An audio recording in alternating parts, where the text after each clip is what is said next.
A streak of blue.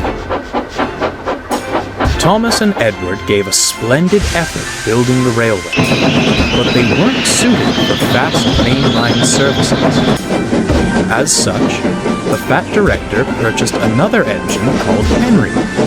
Although a good sort, he was prone to steaming troubles, which caused endless frustration.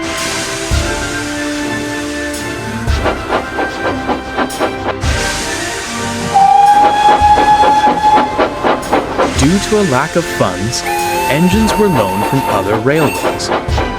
One of these, known only as 87546, fancied himself the savior of the line and never failed to make it known. "Fret no longer," he declared, dragging Henry and his train into the big station, "for I have restored order to our timetable once more." "Does he ever tire of all that hot air in his boiler?" Thomas remarked to Edward. "I say, you, little one," the big engine beckoned to Thomas. "Be a good lackey, take my coaches and the indisposed away. I must rest my aching wheels." "Evidently not," murmured Edward. As Thomas buffered up, Henry couldn't even meet his gaze. "Oh, I'm sorry," he sighed.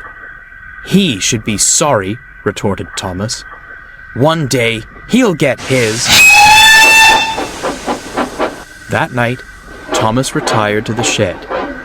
A vulgar discourse greeted him.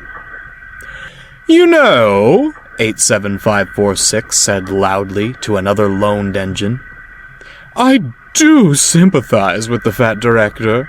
Wasted what little hard-earned money he had on a mite, an antique, and an invalid." He looked across to Henry, sleeping as workmen tried to mend him. "I'm the real bargain. The strength of 3 for the coal and water consumption of 1. Only a matter of time before he purchases me."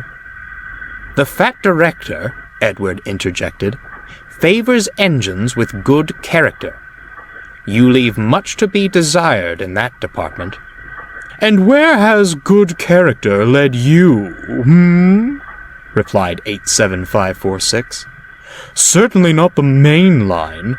Speed and strength are all that matters there. When I pull coaches, you merely see a streak of blue. Engines like you fade into the background. I'd like to see you do my work without falling to pieces." He turned back to the other engine. "Now, a more pressing matter. When I am purchased, what do you suppose my proper name should be? I fancy something regal. Lord Frederick Regaby has a certain charm to it. No?" Thomas was about to retort, but Edward gave him a look. "Save your steam," he muttered. "It's no use arguing with him." They stared at the loaned engine with contempt. Henry, who'd only been pretending to sleep, had heard everything.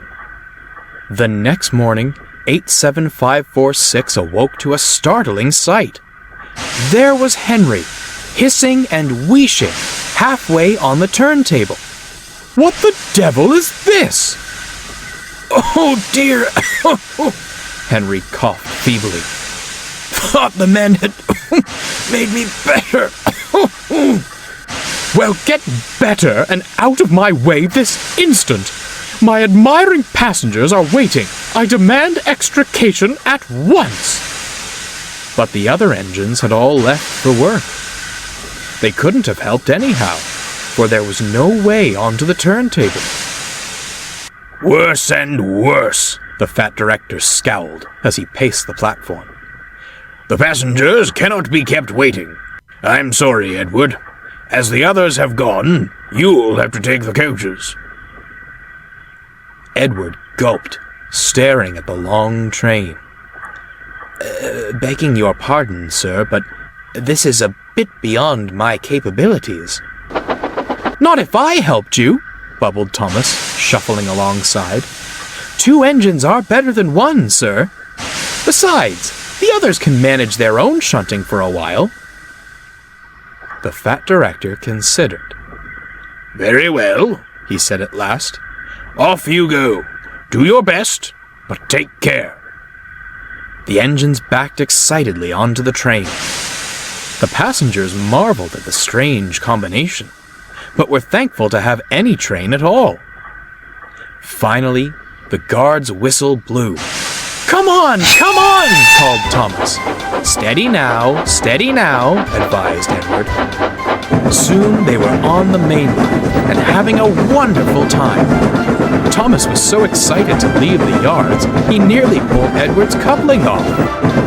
Edward chuckled. He was glad to stretch his wheels again. The 2 engines worked so well, the coaches felt light as air. Other engines were shocked as they raced past, whistling with glee.